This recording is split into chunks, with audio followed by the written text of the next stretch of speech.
يا ولد يا حمزه، حمزه بيتصدى للاولى. قلت لكم في الفيديو من شويه ان شاء الله صعودنا هيكون على ايد حمزه وهيصعدنا ان شاء الله. يا ولد يا حمزه، هايل يا حمزه، عينه على الكوره ومركز ورايح. حارس من افضل الحراس اللي هتكون في تاريخ مصر ان شاء الله. عندنا النني اللي عامل بطوله رائعه. انا بخاف جدا من اللعيبه اللي بتبقى عامله بطوله هايله دي، بخاف جدا. اتمنى له كل التوفيق، لعيب محترم محترم محترم. ان شاء الله النني هيسجل بامر الله، لان هو لعيب يستحق كل الاحترام والتقدير، وربنا هيكون معاه.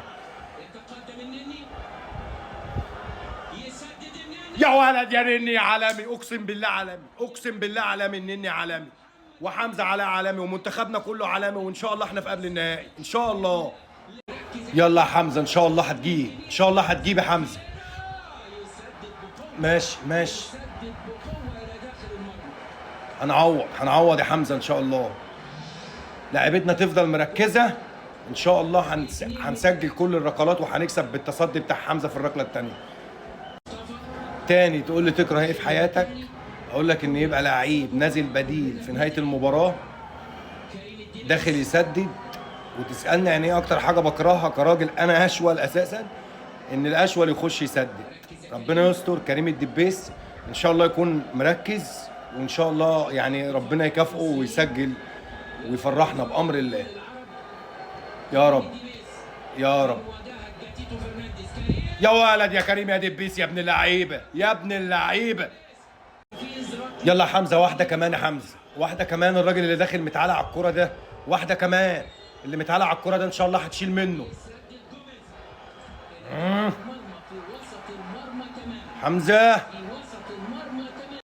حسام عبد المجيد من افضل اللعيبه في منتخب مصر الاولمبي، ربنا معاه. طبعا الحارس بيحاول يستفزه، حارس مخضرم 36 سنه، بس ان شاء الله ابننا حسام عبد المجيد مركز على هدفه بس. ان شاء الله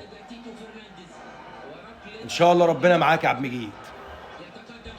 يا ولد يا عبد المجيد، يا صايع يا صايع يا عبد المجيد. اللعيبه بتاعتنا مركزه. يلا حمزه، مش عايزين نشوط الخمسه يا حمزه، عايزين نخلص من هنا يا حمزه. اخر ركله لهم تشيلها يا حمزه. يلا يا حمزه. ماشي يلا. هو حمزه عمل اللي عليه وشلنا واحده. ان شاء الله اللي يخش يسجل الاخيره بتاعتنا ان شاء الله يأهلنا بامر الله. ابراهيم عادل نجم منتخب مصر، النجم الاول مع زيزو. ابراهيم عادل داخل يسدد الركله الاخيره. يا رب كل الناس تقول يا رب يا رب يا رب. يا ابراهيم، اوه عالمي يا ابراهيم. منتخب مصر في قبل النهائي، منتخب مصر في قبل النهائي. وان شاء الله في ميداليه بامر الله، ايا كانت فرنسا ولا الارجنتين، بامر الله في ميداليه.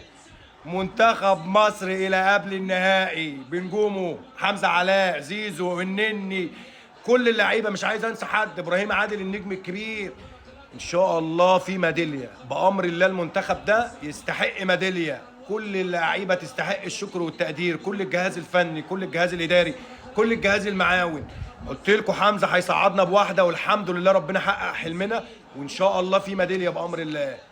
خليكم فاكرين كلامي. مليون مبروك لكل جمهور الكره المصريه، مليون مبروك.